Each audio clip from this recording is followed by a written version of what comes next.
The views and opinions expressed in the following program do not necessarily reflect those of KXVS, the Voice of Stockton, or its parents, affiliates, management, and staff.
All right. I almost missed my cue there.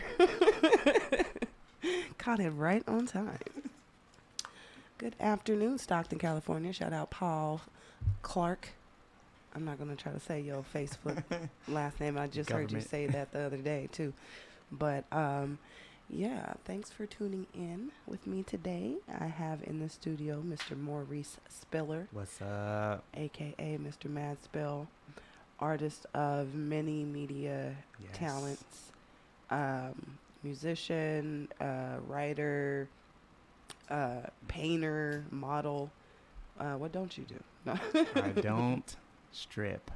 Yet. You feel me? I do not sell my body.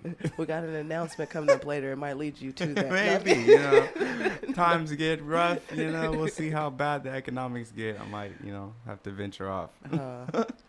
Well, thank you for making the time. We've had to push this couple times now. But we both really want to get it done. So here we are getting it done. Well, okay. First off, a lot of people don't realize that do know you how young you are. Mm-hmm. Right? True. Facts. How old are you? I'm 22 years old. 22 years old. Yes. And why don't you just start by giving us a little bit, like a summary of what you've done over these last few years. You started, what, high school? Yeah, I'd say my first track that I released to the public was a song called Willie Shakespeare.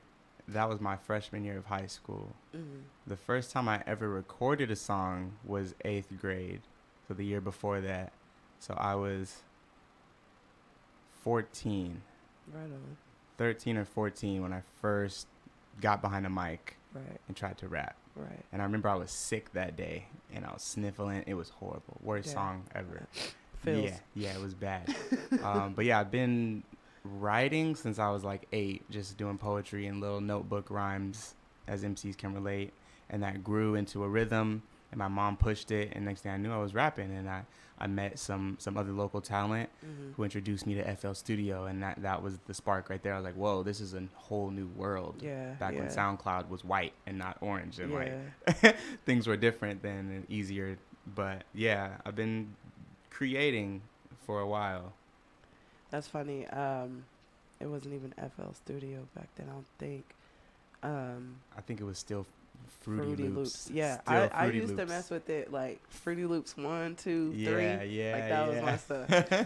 Then it just got crazy. Yeah, it's rough now. You can't even get like torrented versions, and they're cracking They down on locked it. down, and I get it.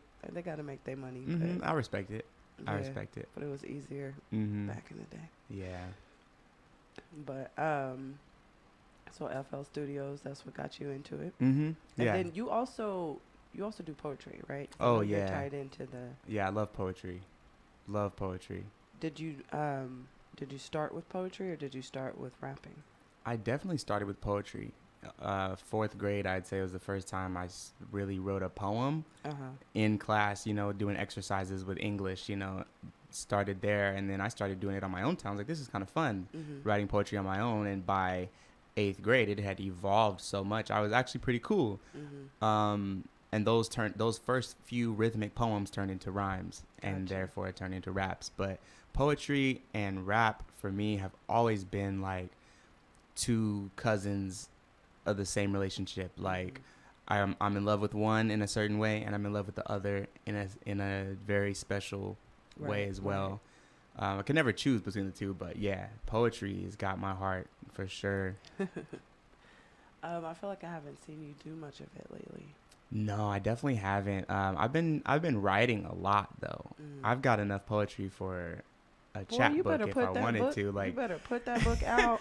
I really could. I think I've been wanting to perfect the performance side of it, so that I can memorize these amazing poems, in my opinion, that I have. And to the community, like some people are lucky enough where they've seen me at like Impressos or local open mics. I like and that humble brag. Some people are lucky enough to some have seen people me. have seen a few, like, there's videos and stuff, but like they're so rare to me that if I was like in the crowd, I'd be like, like I got to see that rare poem, because who knows, like I don't feel comfortable enough to go out and slam that poem, which is a whole nother world. Oh yeah. But I can recite, and it could go so hard. Right. So I've been in a place where poetry is taking a backseat because I want to like concrete just marinate on it, where I can go into a musical show and bust a slam poem before the music drops. So there's this sense of duality on stage as a performer. And I used to do that, but the poems that I have memorized are old. So I don't want to slam old content. I got new stuff that's so hard. I'd rather do that. Yeah, that makes a lot of sense, Mhm. man. Gonna have to get you out to the intersection in Sacramento. That sounds lit. I'm ready. I'm trying to get out more. I really am. We talked about that the other day. Yeah. Yeah. I mean, everybody's schedules are so busy. I was just, I was trying to coordinate a practice for the show I have in Berkeley. Mm-hmm. And I was like, dang, this is really hard. But then I'm like, okay, well, that's kind of a good sign that all of the artists I'm working with are serious enough that they have day jobs, that they're you know what I mean? So finding that balance until you can just completely transition over to a full-time artist is definitely a difficult one. Yes, for sure. But Big difficult. So that being said, your most recent project that you put out, people have been raving about, Resurrection. I like that you use that word. I feel humble enough to feel like it got like a really good response.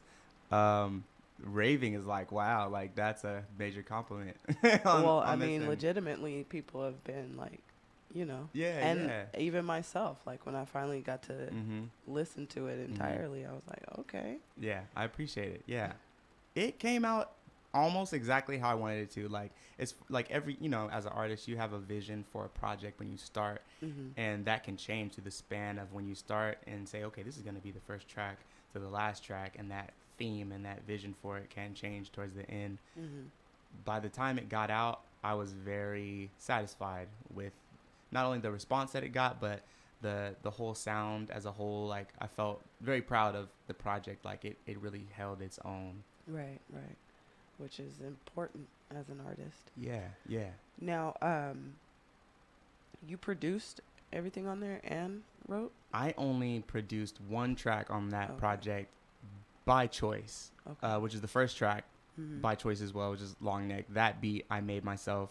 I have 2 beats by local producers, and the rest are from people that I've built relationships with over the internet, kind of all over the place. Like, there's a producer on there from Germany, there's people in like SoCal, there's some people in Sac, some people in like Chicago that are kind of people I don't even know where they live, but we've grown digital relationships over the years. I've been, like I said earlier, I've been on SoundCloud for like a long time, so following people when it was more intimate and seeing their production progress, I can now hit them up. They post dope beats now. I can be like, yo, this is amazing, it fits a certain category that I'm going for, what's up? And of course, compensation is always made, so yeah, I've built relationships with different producers, but I only produced one track on purpose. Nice. Yeah. What was that purpose?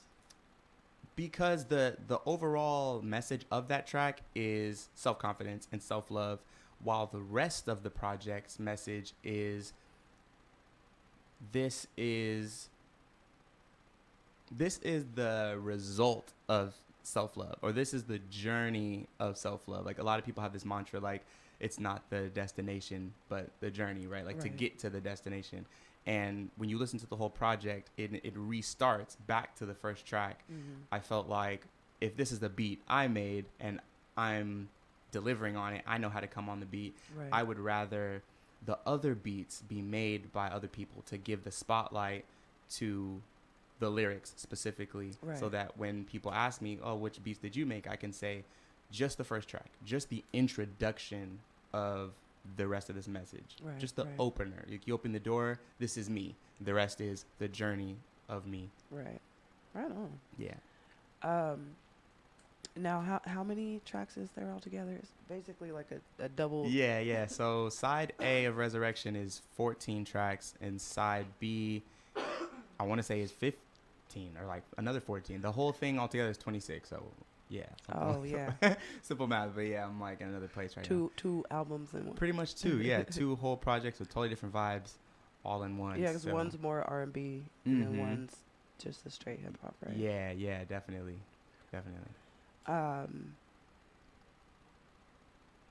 Where do you want to go with the R&B aspect of it? With Resurrection?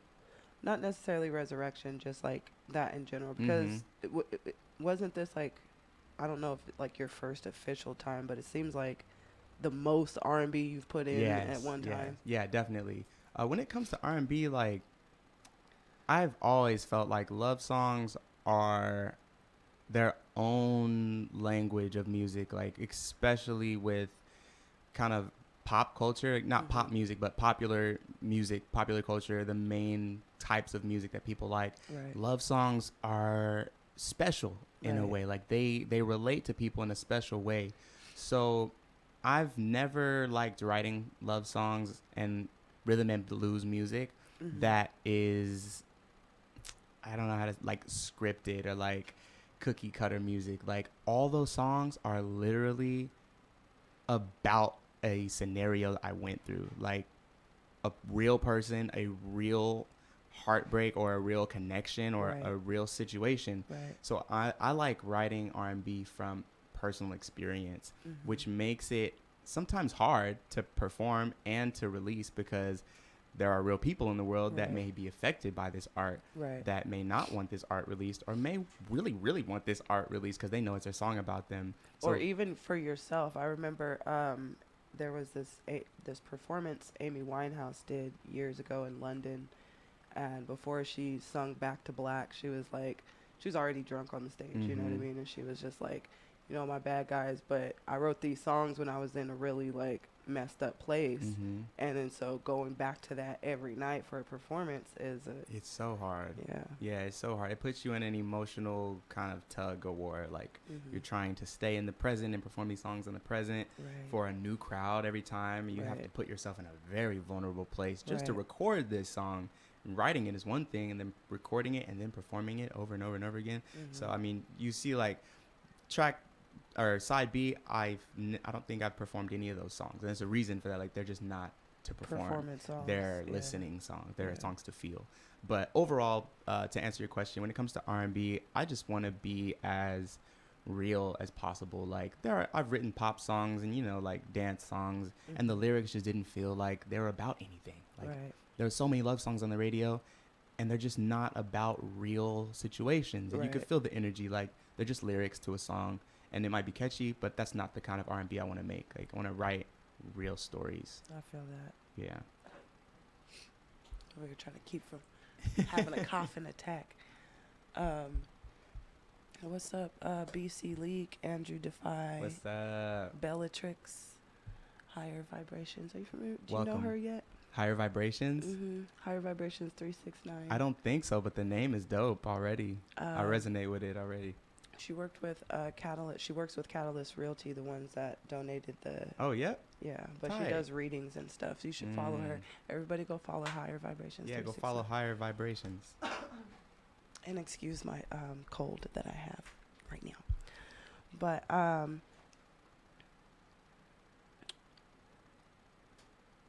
how long of a process was it for you to write?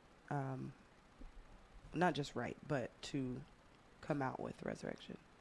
A year and a half. And what was that process like? Okay, so it started, the first track I recorded was Long Neck, which only made it right to make that the first song on the project. Super fun track. I made the beat and I was like, this is so hard. I gotta make a song to this. Right. So I recorded it in my mom's office, in an empty closet or something. And honestly, most of the songs on Resurrection were recorded in that same closet, with no sound pads or nothing. I was just recording because I just needed to record. I hadn't made any music in a long time. I was holding back. So that process was 7 months right there when I lived there. And after we moved out, that was when the emotional part of my life changed. Okay, I'm in a transition now. I'm not in this place I was. Right. That was when the other 9 songs were recorded. Right. And I wrote those where I live now. So, or not where I live now, but in that transitional place where I live now. I'm getting settled in and stuff.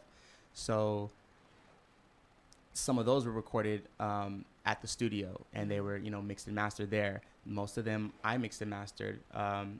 And shouts out to Steve Spiffler in the Sanctuary. That's where I did the other half of the project. Right. It was either there or just at my house. So it was a very intimate project. I didn't work with a bunch of people, which made it longer to only do things by myself, really, with no mixing team or multiple people to send 4 songs to, and they can all mix them at the same time.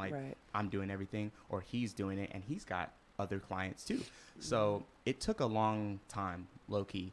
I'd say the quickest process was wrapping it all up.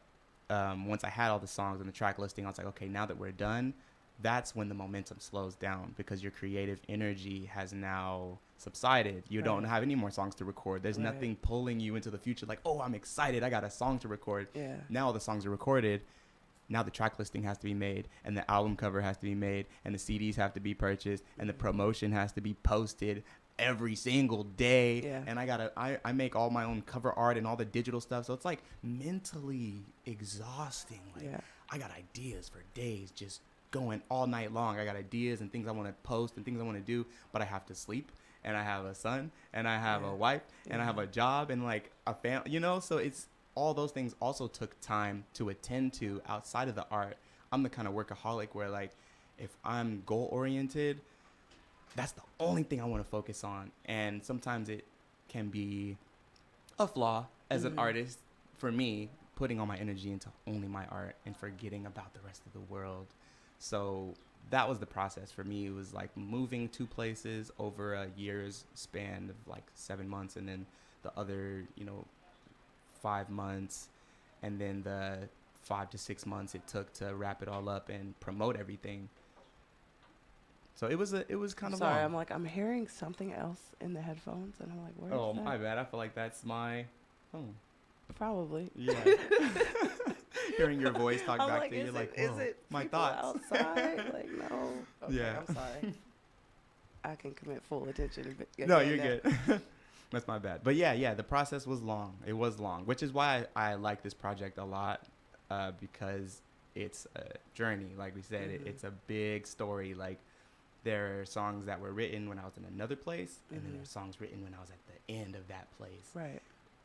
Which brings me out of that resurrectory place, and now my spirit feels like I can manifest that mantra. Like, the project was called this for a reason, because I had a purpose. Like, I want to feel this way when I'm done, and now I feel that way. That's funny. That's what Andrew Defy. It's kind of what his album was. Mm-hmm. The songs at the beginning are kind of like not where he is anymore type of thing. Yeah. Which the show Friday, guys. If you haven't got your tickets for the Zionite show, Yeah. you guys are sleeping. I'm like, I should have made them $25 at the door instead of only $5 more, so y'all stop sleeping. But it's all right. Y'all get there eventually.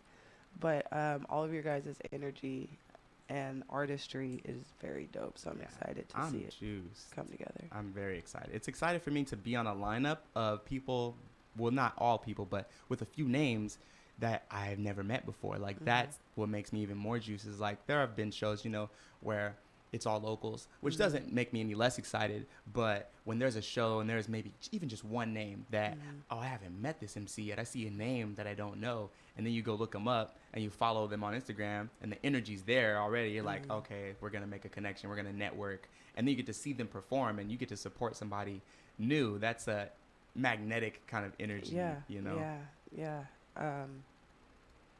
It's going to be dope. That's exciting. Yeah, I'm excited. I'm very excited.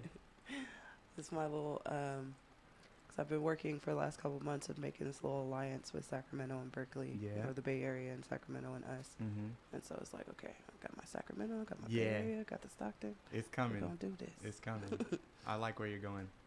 And then shout out to Mia Katana and Urban Freedom 209 in Modesto. We have an event on May 17th. I'm going to be DJing at, and it's like a social media network. Is it social night? Yeah. The Green Flyer? Yes, the Green Flyer. Yeah, I wish I could make it to that. I know it's going to be fun. They put on great events. They put on amazing events. I know. I love Mia to death. Yeah. Shout out Urban Freedom 209 again. Follow them on Instagram. She's really trying to do some dope stuff out in Modesto. And she makes beats too. So yeah, some, and she got a studio. Yeah, so, and she's a rapper. She's doing things, Shouts out Mia. You've performed at one of her shows, right? Yes. Yeah, performed at one, DJ'd the other, and then I shared art both times too. Nice. So yeah, great events. Like, and the space that they use is super smart as well. So yeah, big time urban That's freedom. That's an interesting descriptor. The space that they use is really smart. It is. What do you mean by that? So I'm a visual person, right? So when I walk into a building, I have a design outline. Like, my brain instantly starts sketching alternative ways that a space can be filled with furniture, with people. What kind of events could we do here? Could this be a coffee shop or a church or a business or a library or a radio or whatever? Like, so the building that they use is a church, but the way that it's archetyped is smart, logically, for events. Like, whoever built this building knew that they were going to have people in this sanctuary, and the fact that the church lets people do events in the sanctuary is twice as smart, because the sanctuary isn't just perfect for worship, but it's perfect for art shows, concerts, open mics, pretty much anything. There are spaces that are only good for certain things. You walk into a certain space, it's a floor and a stage. Oh, this is a venue. And it can probably only be a venue. But at where they do events, the space is so smart. And I use that word because to me it is smart how I look at things for business. Some spaces aren't necessarily the most logistical for business-wise purposes. I'm trying to think of the word. Logical. I said logistical. Logical, yeah. Like the most logical. Yeah, the most logical. That makes sense. Yeah. It's got a very logical layout as far as. Yeah. Gotcha. It's perfect for almost anything. Right. Almost anything. I'm not sure if that's the same space they're using for this event because the location was private. But either way, it's going to be dope. May 17th. Check it out. Yes. Enough of my little things. Let's get back to madspill. So, what have you been doing since Resurrection came out? Since Resurrection, there was a resting period. There was like a period where I needed a mental break. Like, okay, I just pounded my creative mind for like hella long. Now I need time to recoup and just kind of like pulsate and just charge and meditate and just breathe creatively. Right. And part of my flaw, going back to earlier, as my creative process is that I'm still trying to get out of that mental space where if I'm not creating, I'm not fulfilling my purpose, or I'm not, moving forward in my calling. Right. We often have to remind ourselves that we aren't, what we do, because when we don't, we're not. And that's not true all the time. Like sometimes you need to not to be, if that makes sense. So, trying to keep the momentum of my creativity while allowing myself to slow the momentum is really hard, because it's like two magnets of the same polarity pushing together. Like if you push them too hard, they'll just slip off and one's going the other direction. You have to keep that balance kind of sensation there. Right. So I'm just now coming out of that resting period, and I'm a songwriter, so I love hunting for beats. Like I will just dig it's like the funnest pastime for me is just looking for beats. And if something calls to me, I might not even record the song or have any plans for the song. I just need to write something because it exercises my songwriting muscles, which may lead to a song that needs to be written for a project. With that being said, I'm a very thematic person. I need themes and a message, a category for projects. Not all the time, but for the kind of art that I like and that I would listen to when I listen to a hip hop album or an R&B album or any album, really, I like for there to be a consistency. So that when I get done from track 1 to track 18 or whatever, or even 9, I know what I listen to. It's not just a bunch of songs that were thrown together, which is cool sometimes. But since Resurrection and after that blank spot of resting my brain, I'm just now getting back into the songwriting process. Gotcha. Where I know exactly what songs are going on here, what's the order they might go in, what are the beats gonna be like, are they gonna be turned up, are they gonna be chill, are they gonna be turned up and chill, maybe some melodies, more hard knocking bass. All of these things I think about way before I even start choosing beats. So yeah, that's been pretty much it since that musically has been beat selecting and writing the songs for the next project. Next full-blown album, or are you excuse me, are you gonna give us any like singles or EPs in between? I really liked the marketing process I went through with Resurrection, which was really random and sporadic. I was like, I hate overthinking. I just want to release content, which was fun to release all that pressure. So definitely there will be singles, probably the month or the week up to the album to promote. Like Monday, here's this song. Wednesday, here's this song. Friday, here's this song. Saturday, here's a video. And then Monday, here's the album.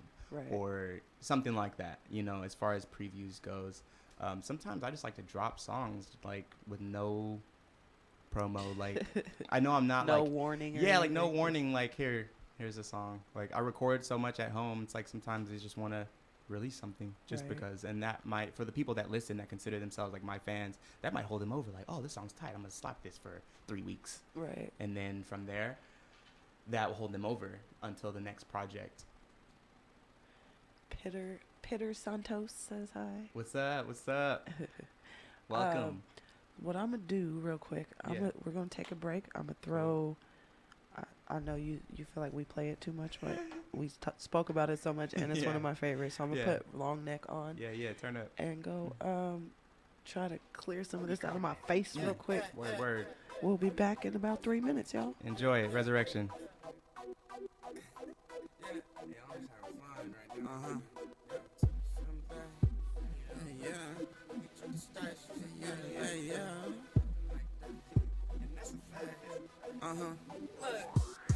To the city that I'm back, you can check the stats. I can talk shit, cause I got it like that. I'm popping like that, and that's a fact. I ain't even cocky, I'm just spitting confidence. I ain't gotta bite you, I got my own sound. I ain't talking haikus when I say I type down. I ain't even mainstream, dog, I stream underground. 3-track EPs, that's how you drop a trace songs. I can't even lie, I'm turned up. Haters mad at me, cause I'm really having fun. I'm feeling super fly, yeah, I'm feeling like the business. I ain't even cocky, I'm just spitting confidence. Yeah, I don't need fans, cause I'm on my own bitch. Yeah, I don't need a band, cause I rock my own gigs. Yeah, I don't need, cause I'm on my own. Yeah, I ain't even cocky, I'm just spitting confidence. I don't need fans, cause I'm on my own bitch. Yeah, I don't need a band, cause I rock my own gigs. I don't need, cause I'm on my own. I ain't even cocky, I'm just spitting confidence. Got the pistol popping, it's on a different consciousness. I make the stick up skinny bitch, grab they bones and shake their hips. I see the haters tryna hide, cause they really wanna dance. You can't even lie, cause you know this. Follow me up on the gram, I've been securing the bag. If I f it up, then I gotta run it back. To the DJ, run his back. If you got the confidence, tell him I don't need fans, cause I'm on my own ish. I'm moving the fast track, I'm making the cash back, ayy. I made the beat, cooking it up like hash brown, ayy. You killing my vibe? No, get back. I can't even lie, I'm having fun. It's lit. I don't need fans, cause I'm on my own ish. Yeah, I don't need a band, cause I rock my own gigs. Yeah, I don't need, cause I'm on my own. Yeah, I ain't even cocky, I'm just spitting confidence. What else? I don't need fans, cause I'm on my own ish. I don't need a band, cause I rock my own gigs. I don't need, cause I'm on my own. Yeah, I ain't even cocky, I'm just spitting confidence. What else? I can't even lie, I'm turned up. Haters mad at me, cause I'm really having fun. I'm feeling super fly, yeah, I'm feeling like the business. I ain't even cocky, I'm just spitting confidence. Yeah, I don't need fans, cause I'm on my own shit. I don't need a band, cause I rock my own gigs. I don't need it, cause I'm on my own. I ain't even cocky, I'm just spitting confidence. All right. It's a little better. Fresh air. What am I hearing? I keep hearing stuff. Keep hearing extra stuff in my headphones. Sorry, guys. Anyways,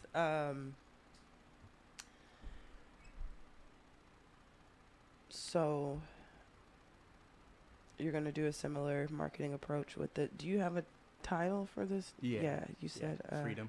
Freedom. Okay. Now that ties into Resurrection, or not? I think so. Into my resurrection, yes. Into someone else's, maybe not.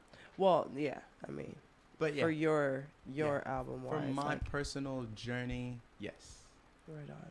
definitely.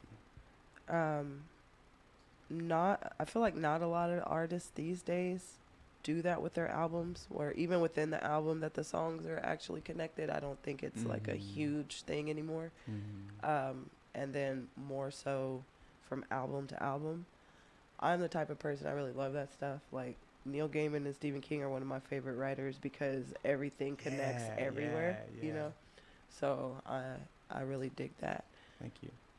You're welcome. Now, we have about 10 minutes left. Is there anything else you wanted to hit? Did you want to make the announcement? You don't have to. Nah. If it comes up, it'll come up, you know.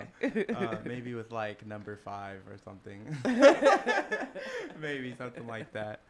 I think what's on my mind right now is with like mixing and mastering, you know. Shouts out to all the Yes. artists out there. If you guys need free mixing or something like that, I am experimental and a self-taught kind of engineer. So like if you got vocals, send me your vocals and I'll mix your vocals down. But he's also OCD and Yeah. Low key. So Yeah. for example, Mr. Madspill is going to be mixing and mastering the hella Deadass Working Class Royalty mixtape that's taken almost as long as your album. Air horn. I can't imagine how long it's going to take me. I've started writing an album.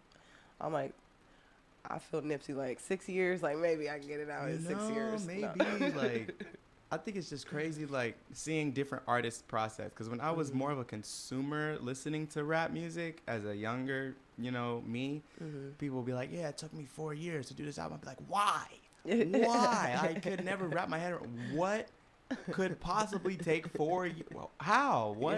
What stopped you? You just do it. I get, but like now I realize, the beat selection process, or you might find a song 3 years later or a beat 3 years later, or, whatever. It might take you 6 months to just write one song, to find the words. Right.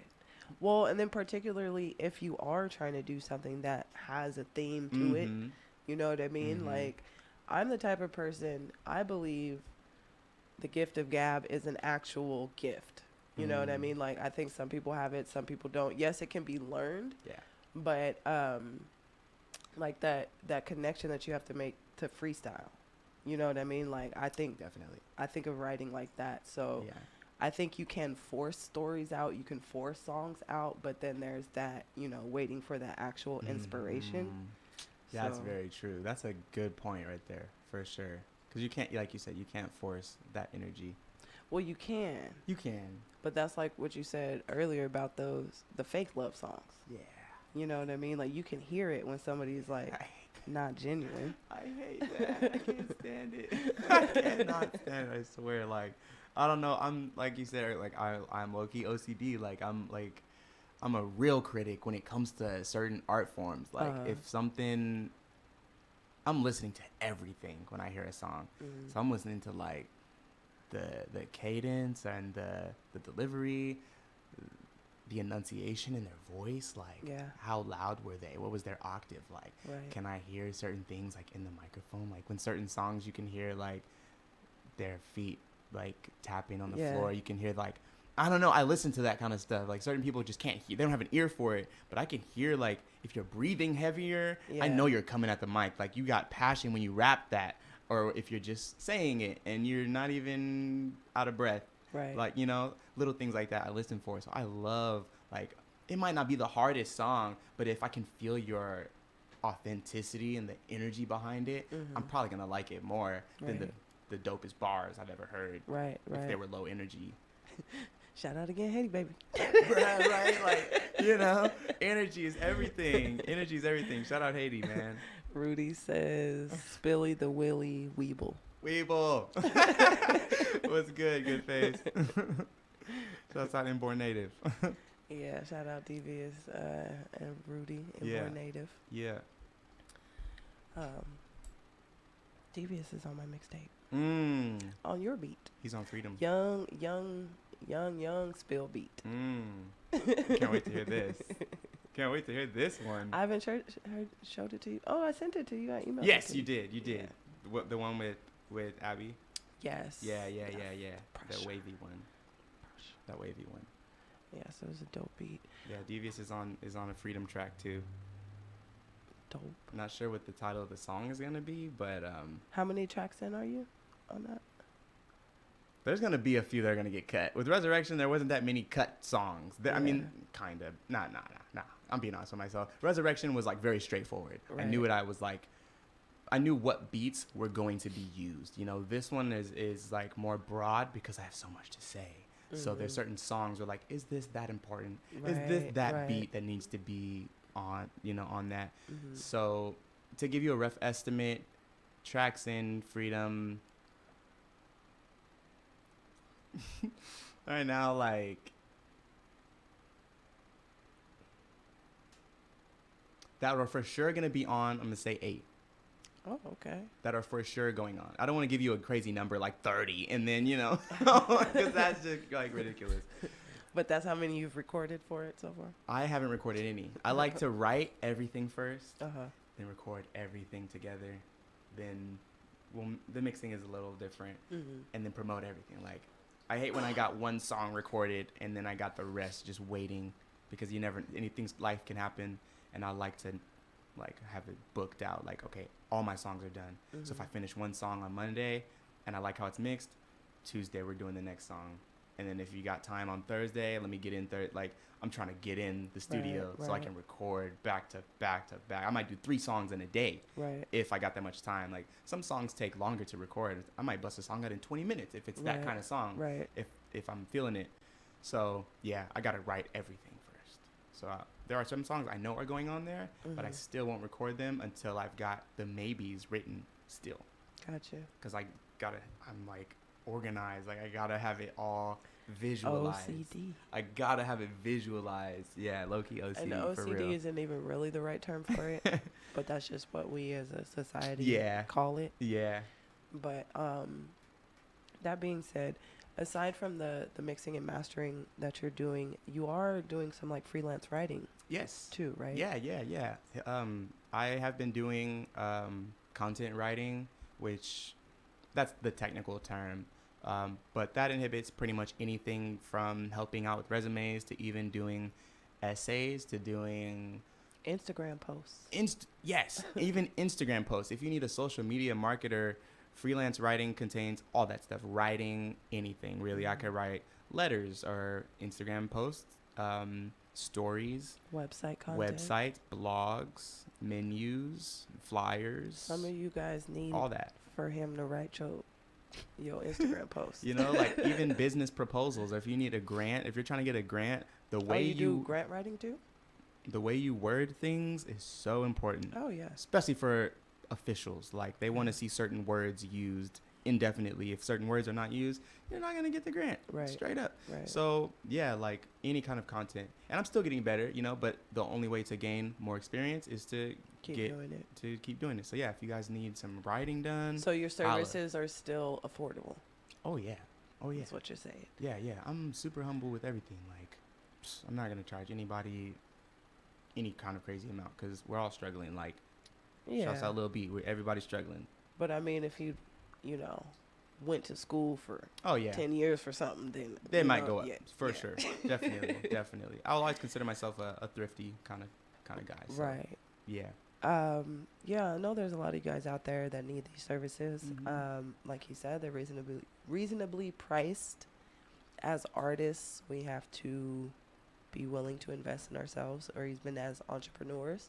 So step your game up 2019 and get some content created, y'all. Yeah, facts. So before we go, what's up, Fatso? Shout out Fatso Hurtado of Mudville Tattoo. He just let us come through and practice there last night. He's let us host Mixed Metaphors there. Great job. He's really been supportive of what we're trying to do in this independent art world out here. So you guys need to go. Mudville Tattoo, right on Pacific and Harding, next door to the Audio Place and Jack in the Box and all that stuff. Boom. They have some phenomenal tattoo artists in there. Boom. They also have Writers Culture, what is it? A street paint store, for lack of a better word. So yeah, make sure you get some tattoos from Mudville. Support the culture. I need to come up with like a hella Deadass tattoo night or something. Like, we need to have a tattoo event. Fast, I'll contact you on that. But before we go, one thing I always like to do is read our horoscopes. Ooh, horoscopes. What is your sign? I am a Virgo. Virgo, really? Yes. That makes sense. Yeah. Well, yeah, especially with the level of detail that you were just talking about that you do. Yeah. But then also Pisces. I'm a Pisces, and Pisces and Virgo, we're polar opposites, so we always have that. Like, yeah. I have great and interesting relationships with Virgos. Yeah, same. I've only met cool Pisces. I've never had a bad relationship with a Pisces. I believe I am Aquarius rising. Aquarius rising. Dang. Yeah. Okay, I mean well, moon Aquarius. my moon is in Sagittarius, but my rising is in Capricorn. Yeah, I can't remember my rising right now. I'll look it up for you if you know your birth date Yep. and what's it called? And the time. Y'all. Yeah, I got you. Well, of course, my internet's tripping, so let me go on my phone. Bear with us, guys. Technology. Shouts out to all the Virgos and the Pisces out there Doing y'all thing. doing it real big. All 12 months, you all get love. All right, so I'm going to do Pisces first. Cool. May 8th, 2019. The lessons you've been learning about love and relationships may have been difficult to learn, but they have enriched your life and brought you some mental clarity. More than ever before, you know what you want, what you need, and most importantly, what you will not put up with. Trust yourself and know that you will be able to recognize a good opportunity and avoid a bad opportunity when it comes along. That little voice inside your head is the voice of truth. Bars. Right. Bars. You need Straight an air horn button, bars. man. Where's the air horn button? Thought I had one on here.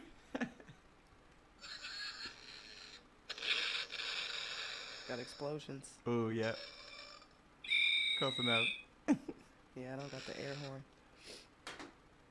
I'm gonna have to get that on there. All right, so all you Virgos out there, May 8th, 2019, it's time to get more analytical about your emotional life. Because y'all ain't analytical enough. Examine your past patterns. Some people you've banished from your life share certain traits, and today you'll be in a good frame of mind to see these traits and understand their importances for the first time.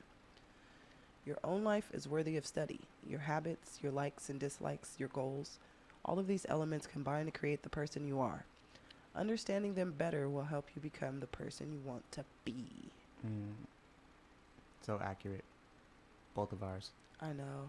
I resonate with yours too because I see like the work you're doing, so I feel like it's perfect on spot with like the ambitions that you're tapping into, you know, and the connections you're making. Yeah, I feel that. Yeah. Man, we're gonna be by 2020. I think it's gonna be some dope stuff. There's already been dope stuff going on, but Yeah. it's just gonna keep culminating and Keep getting building. doper. And I feel like, you know, we started building this tribe last year, and people have like fluctuated, and now it's kind of like gotten to this like refinement. Yeah, You know what I yeah. mean? I feel like there's like an arts renaissance going on, like for real. You got like the Da Vinci's and the you know the DiCaprios and all that stuff. Yeah. Like, you know, for real, you got the like refinement was a perfect word. Yeah, I mean, I've said for like 10 years now that Stockton has the same potential that Harlem did when it produced jazz. You know what I mean? Because of all the negatives on top of everything else. Like, hey, let's use that pressure and make diamonds. Yes. But all right, I'm gonna send us on our way with one more Mad Spill song. Down for You single or Want To? Let's do Want To on some positive two-step vibes. Want To. Yeah. All right, y'all. Again, my guest today was Maurice Spiller, AKA Mad Spill. Follow him on the gram, on Facebook as Maurice Spiller or Mad Spill /Mad Spill. Twitter? I'm on, but I don't tweet. But you can follow me, or when I do tweet. Maurice or Mad At Spill? Mad Spill. Everything's Mad Spill, yeah. Mad Spill. The tweets Mad are rare, Spill, but when you Mad catch Spill. them, retweet them. I don't want to be like Base God, like 2045, like, whoa, Mad Spill tweets. Rare. Yeah. Air horn. I'm gonna get that air horn. I'm gonna get that air You horn, know? man. Gotta get one of those graduation Everybody horns. tuning in at the end. Who's on? Who's tuning in? I don't know. We got like just a bunch of views. Numbers went up. like where was y'all at? Y'all We've been late. here for an Y'all hour. late. No. It's all good. It'll play back for y'all. Yeah, go so. back, watch it all over again, and then share it. That's the real time to watch. Right? Yeah. And then this is Want To by Madspill. Yeah, check it out, Freedom. Check him out Friday at the Hype Bar, opening up for Zionite Crew and Equipto, DJ True Justice. Yes. See me live, I'm so lit. He is so lit. He is actually, like, legitimately one of Stockton's best performers. I do take pride in that. A lot of my friends are performers, so don't think it's just because he's my friend. But, all right, so we're going to get this song playing for you, and we're going to wrap this up so that Betty can get on with her Sabor Latino at 4. All right, thank you again for coming in, sir. And get this playing and turn our mics off. I think it's time we sit down. You ain't let go in a while, baby. Girl, everybody say I make you smile. And you swear that ain't your style, you're crazy. Yeah, we can roll out if you want to. We can power if you want to. We can toast up if you want to. Or we can sober up if you want to. We can roll up if you want to. We can power if you want to. We can toast up if you want to. Or we can sober up if you want to.